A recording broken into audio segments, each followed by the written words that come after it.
This year, my family will be having our 67th annual Christmas Eve dinner. It's a menu passed down from my grandmother through my mom to me. The entire family shows up. I'm talking fourth cousins once removed, and this is not an exaggeration, which means that during the lead-up, I don't have time to menu plan or cook anything else. That's when I turn to prepared meals like Factor, America's #1 ready-to-eat meal delivery service. Factor can help you eat well for breakfast, lunch, and dinner with chef-prepared, dietitian-approved, ready-to-eat meals delivered straight to your door. It allows me to save time and not eat garbage while tackling all my holiday to-dos. So if you want to cross meal prepping off your list this holiday season, consider Factor. You can skip the meal planning, grocery shopping, chopping, prepping, and cleaning up, and get Factor's fresh, never-frozen meals delivered to your door. They're ready in just 2 minutes, which my dad says is the appropriate amount of time to cook a meal. He has no idea. The point is, all you have to do is heat and enjoy. And if you're trying to squeeze writing into the holiday press, it might be useful to know that Factor isn't just for dinner. Count on extra convenience any time of the day with an assortment of 55-plus add-ons to suit various preferences and tastes. So you can carve out some writing time in the morning by choosing quick breakfast items, lunch-to-go, grab-and-go snacks, or ready-to-eat cold-pressed juices, shakes, and smoothies. So head to factormeals.com/WX50 and use code WX50 to get 50% off. That's code WX50 at factormeals.com/WX50 to get 50% off. This episode of Writing Excuses has been brought to you by our listeners, patrons, and friends.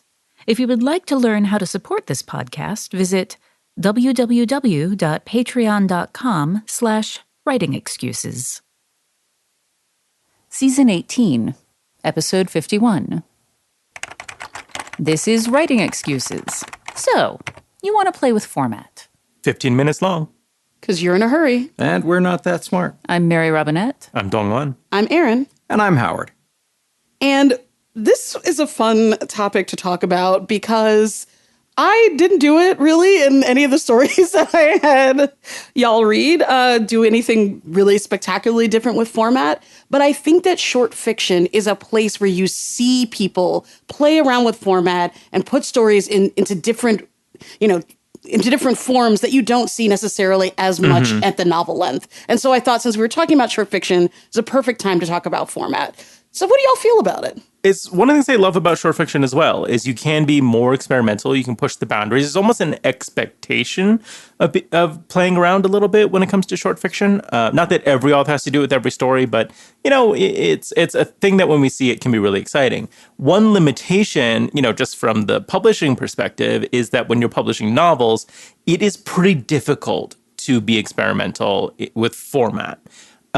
Readers have certain expectations, booksellers certain expectations, and publishers are trying to meet that. And so often default to being very conservative about it, trying to get a book published that has lots of different formatting or style or is in a different mode or a different length even, can be difficult. That said, I've really had great success with certain books that have an unusual trim size, for example. Shauna McGuire's Feed, we did in an unusual trim size, and that helped it stand out, right? I've had great success with epistolary books, but it is an uphill climb, whereas in short fiction, you're sort of given carte blanche to be a little freer with it. Publishers aren't as concerned about it, and you can definitely do a lot of fun stuff. Two of my favorite things are on Netflix, Love, Death, and Robots, and on Hulu, Bite-Sized Halloween. And I like those because both of them are collections of short, unrelated, except in the most general thematic sense, things. And I don't know what I am going to get, but I know that I'm only committing about 15 minutes of my life to getting it. Mm-hmm. Short stories are the same way. You sit me down with a novel that's doing something hugely experimental. That's a big ask for a reader, is to dive into this and to just be completely unaware of how the format may shift, what may change. Whereas with short fiction, a lot of readers love short fiction for this exact reason. I want to see something new.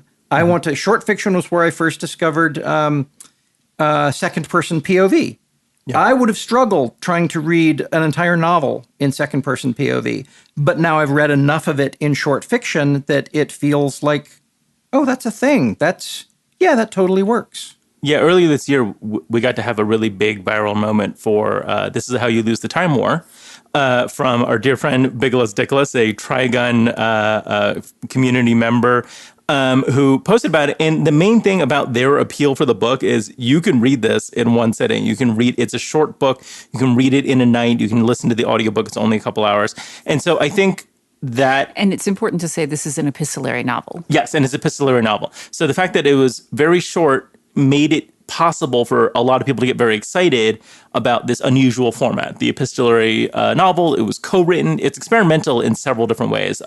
Going back to voice, the voice is very elevated, very distinct. There's a lot of things that are boundary pushing about that book. I feel a large part of why we were able to get away with it, not just get away with it, but have, enormous success with it, was in part because it was a very tight experience. You're in and you're out before it overstays its welcome. I'm also going to quickly define epistolary, you do it then. No. What I was going to say is we've been dropping some terms, epistolary, second-person POV, and I thought what a fun thing to do might be is to take like a bit of a Godiva chocolate box approach to non-traditional formats, which is to talk about them, say what a couple of them are, what are they doing well, when might you want to use them, and when might you want to throw them away. So let's start with epistolary. What is it, Mary Robinette? It is a story told in the form of letters. Yay! Why tell a story in letters? Like why would I want to make that choice if I'm deciding to write a short story, do you think, or a longer story? So there's a couple of reasons. Many of the early novels back in the day, people were very concerned with verisimilitude, convincing people that these were real things that really happened. And so putting it in the form of a travelogue or an epistolary convinced people, was to convince people that this is real. This is someone actually had this experience. The book version of found footage. Yes, that's a great way to describe it. Mary Shelley's Frankenstein, early classic example. Exactly. And so one of the things that does is it allows you to bring in multiple voices. It allows you to actually be pretty telly with the story. So you can cover a lot of ground in a very compressed area. And also, if you want to do unreliable narrators, they're just baked into that. What are some of the reasons that you think? I was thinking about This Is How You Lose the Time War. And I think part of what's really fun about that book is that part of it is the actual letters themselves, but it's also how are the letters getting from person to person. Yeah. Like the actual act of sending letters is not something we do as much, I don't know, maybe you all do, as we used to. And so thinking about the way that you present yourself to others is, I think, a big thing that happens in epistolary. How is this who are they sending the letter to? Why are they sending it at this time?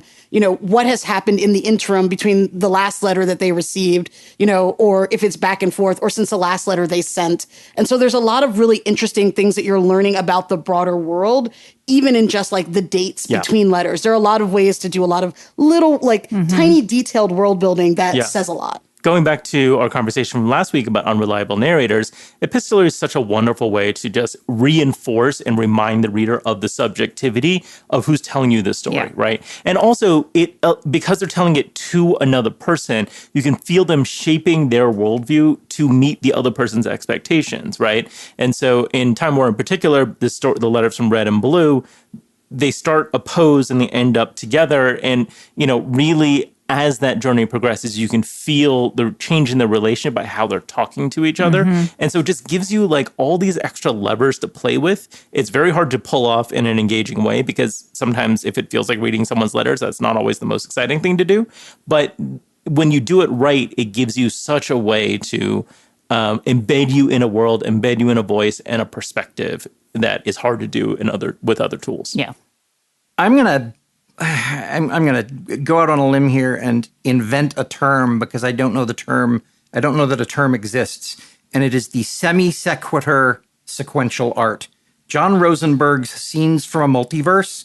Every installment of Scenes from a Multiverse is a new little universe, and the name of the universe is usually part of the joke. And it's 4 panels in which we explore often some sort of political issue about which John Rosenberg has strong opinions, and we get a punchline and we get ridiculousness, and it's a comic. And I say semi sequitur because you rarely come back to these universes and get what happens next, but every so often you do. And when you do, it's completely unexpected. And I just picked up several collections of these, and it's a weird format. Mm-hmm. John, why didn't you just take all the ones that are from this one universe and put them together? Well, because you needed a palate cleanser. You needed to forget that was a thing before you could come back to it. It is a weird format, but juxtaposition can be such a powerful tool to highlight, right? You know, it gives you that parallax of being able to see it from one perspective and then another perspective immediately. And that's one of the things that epistolary in particular offers you, that juxtaposition. Yeah. Nice. I was going to say, before we go to break, I want to pull one more chocolate out of the box. And this one was mentioned earlier by Howard, which is second person. So, you know, you are listening to a podcast using the you either directly to the reader or to an unknown kind of another party within the story. We don't have a ton of time before the break, but any quick thoughts on second person? Love it, hate it, want to marry it? So I think it's a form that is a natural way that we tell stories. You know, like, so imagine you're standing in the grocery store line, and then what do you see in front of you? You know, you this is a thing that we do all the time when we're talking to people. Where it falls apart, when it's where it becomes difficult, is that when you're telling that story, you're deciding for the reader what their emotions are, and if it is not in sync with the emotion that the reader is actually having, then it can be jarring for them. They can be like, no, that's not how I feel right now. So walking the line between creating this world where you're telling the reader this is the thing that happens, and adjusting it so that you're not throwing them out of the story by having it be not in sync with their own experience of the story can be a real challenge. The reader has to let go. A line like, "And you draw your pistol," and my first thought is, wait, I'm carrying a pistol? No, I need to let go of that. And you will experience a break right now. During 2020, 2021, I, like tens of thousands of other people, was privileged to discover Dr. Syed Tabatabai on Twitter as he was writing stories about his experiences in the hospital in tweet format. These Vital Signs by Dr. Syed Tabatabai is these tweets in book collection. Think of it like a book of poetry where each poem is a poignant, wonderful, true, deep story about, I don't know, life, death, medicine. It's amazing. I love this book. Love this book. These Vital Signs by Syed Tabatabai. All right, we're back, and we're still talking about second person? Yeah, the one thing I really love about second person, and just sort of pick up on what Mary Robin and Howard were saying, is there was a period a few years ago where I noticed I was reading a lot of short fiction that was using the second person. There was like a mini little trend of it, and a lot of it was coming from marginalized authors.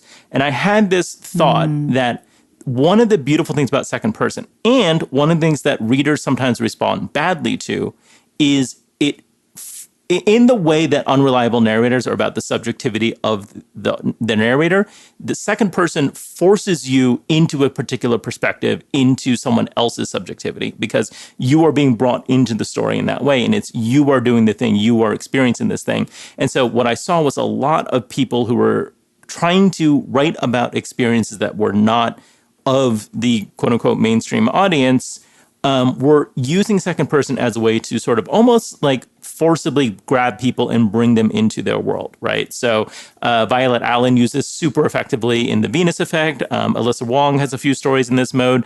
N.K. Jemisin's The Fifth Season uses this in particular moments. Sometimes that second person direct address can really loop someone into an experience in a way that they would struggle to relate to in another format. I also think if you want to be more antagonistic in some ways with your second person, it can be a way to mirror a feeling of marginalization. Yes. You are being told what you do and how you feel, and I am going to make you feel that way with this narrative. That can be a hard line because you can lose the reader, but if they stick with you, like it can create that sense of being off balance that I think is a really fun one that second person sort of makes available. A theory that I have about second person as well is that games have actually made people a lot more comfortable with second person, because games spend a lot of time telling you that you have a pistol. And even though your character does, there's a certain amount of having to like lose that. But what about my id, feeling and my ego that I think we've gotten used to because that's now a storytelling technique. It's part of the change from Doom Guy never gets to speak to Master Chief in Halo has dialogue, right? And we saw like Destiny famously started with dialogue. They took it away and then they put it back for your character, in part because there was this debate over what is your subjectivity of the character, what can you tell people to do.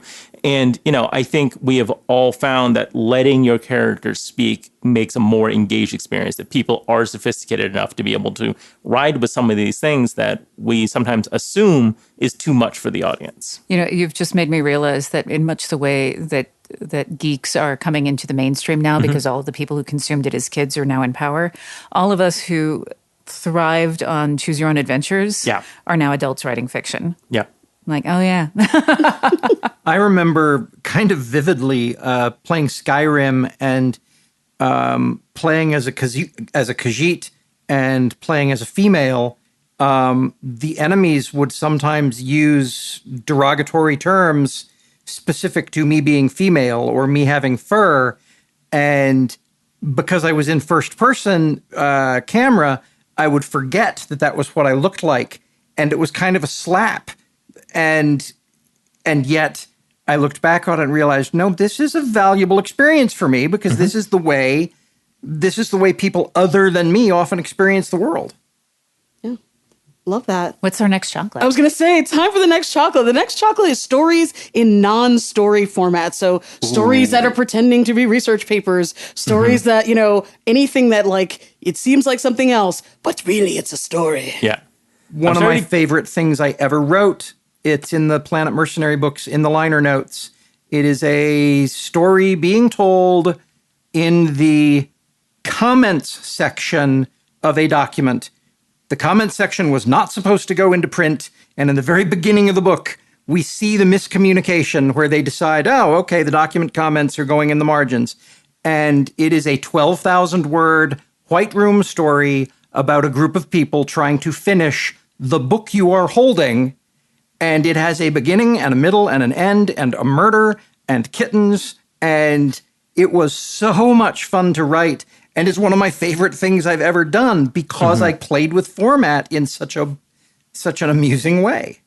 Yeah. In case it's not clear how much I love non-traditional formats, I'm going to continue to talk about client books or client stories. And there was one from a client, Sarah Gailey, who wrote the story called Stet.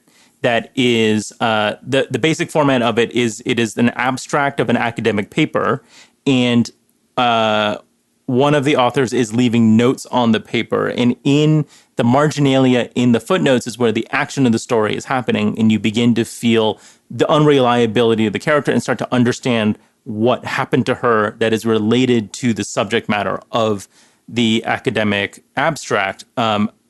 I'm very biased, but I think it's an incredible piece of short fiction. It's heartbreaking. It's thought-provoking. If you have any concerns about AI, I recommend reading it. And, there's so much that you can do with that format. And I think, again, it's a very short story. So sometimes that experimental format really lends itself to being like a single bite of chocolate, to continue with the metaphor. There's a story, and I cannot remember the title. And I will I'll see if I can find it to include in the liner notes, but it is told from someone who's like in a Mars rover, and it's broken down, and the entire story is just the auto responses from the help desk, and so it's like how to use emergency oxygen, and then. Yeah. It's just, and it's hilarious because you can see exactly what is going wrong. Yeah. And I'm sorry, we don't recognize those words. I also do want to sort of argue with myself for a second. And, I've been continually saying that this really works in short formats. And I do think that's true. It also can work at long formats. It's difficult to pull off. Very famously, I'm blanking on the author's name, but House of Leaves, is a very long novel that uses a variety of found format documents. It is printed in a very unusual way. It's full color. There's fully epistolary sections. There are journals. There's descriptions of movies in there. It is a brilliant novel. It is one of the most terrifying and unsettling things I've read, even though I'm not sure I would actually call it horror. I found it to be a very disorienting read. It's a brilliant novel. I absolutely adore it and highly recommend it for anyone who's interested in how can you push the boundaries of what you can do in a printed book. When you've got a novel that's got chapter bumps, lots of authors find ways to tell stories through the sequence of chapter bumps. Will you define chapter bump? Oh, yeah. Chapter bump. It's the little blurb at the beginning of a chapter that might be, a quote from the Encyclopedia Galactica at the head of one chapter. Oh, yeah. And the next chapter, it's another thing. Brandon Sanderson's Way of Kings. Yeah, I just call them something different. What is the word that we use for them? I'm blanking on it now. Epigraphs. Epigraphs, yes. Yes. I was like, epithet was coming to my mind. I'm like, it's not that. It's very different. Also, Telling the author, stories in epithets is fun, though. Yeah. Too. That's its own. You can have an epithet as an epigraph. The author of the book is Mark Z. Danielewski. Sorry. Yeah. But speaking of that, a lot of the techniques that we're talking about here are things that you can mix and match. Yes. Exactly. I was going to say, you don't have to dive all the way into the pool. You can dip your toe in the water. Yeah. And I was thinking about, those types of epigraphs are a great way to, practice with a particular form of things. You can have a recipe, for example. I was thinking of Spareman, yes. Spareman, in between the chapters. And sometimes it's just something that's fun. It can be... one thing to think about is why are you doing this format non-traditionally? You can just do it because you want to. So you don't have to have a reason, but it can be something where you're like, the reason those Encyclopedia Galactica things exist is to tell you something about the world that there's really not a good place for within the narrative, but the author still thinks that you should know. There was an update to WordPress a few years ago where they introduced what they called the block editor, which I absolutely hated. They took away my big freeform editor and they forced me to write in little blocks. And I realized what they were doing is saying, look, you people have been using Twitter to tell long-form blog posts. You've been threading these Twitter things. So here is a writing tool that will let you write in the same way that all of you have been thinking anyway on social media. And I remembered looking at it and taking a further step back and realizing, oh my gosh, Twitter it's like a poetic form now.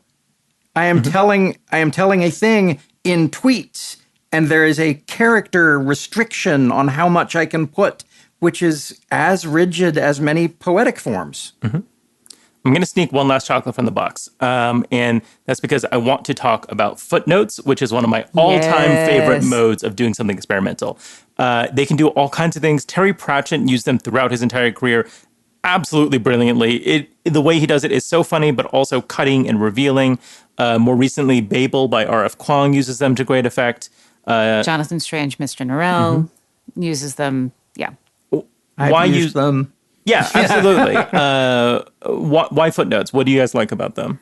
I like them because they are an aside to the reader. Yeah. And I think that while they break the flow of the story, they can break the flow of the story in some ways, but it also feels like you're being invited a little bit farther in. Yeah, they're both, it's like a little Venn diagram. I feel like they're both explicitly in conversation with the story and implicitly in conversation with the reader. Yeah. And so you're getting this really cool thing where you're getting just a little bit closer and seeing sort of how the sausage is made in the way that the writer wants you to see it, You're not which going is great. full epistolary, but you're going a little second person. It's like a little bit of like have your cake and eat it too. The footnotes in Pratchett and Gaiman's Good Omens, the footnote about, well, this is what might have happened to the extra baby, that's much nicer than what could have happened. And they talk about, tropical fish, whatever. And then much later in the story, we meet this character who, this young boy of the right age who plays with tropical fish. And the footnote says, we liked your version better. And it's so delightful having been invited in and told, this is a more pleasant version of the story. All right, we have gone in, we have explored our chocolate box of non-traditional formats, and now it's time for your homework. So for your homework, what I want you to do is take a scene from a story that you've written or are working on and put it into a new format. So if you've written it straight third person, try turning it into second person. Try turning it into epistolary. What did you learn in the process?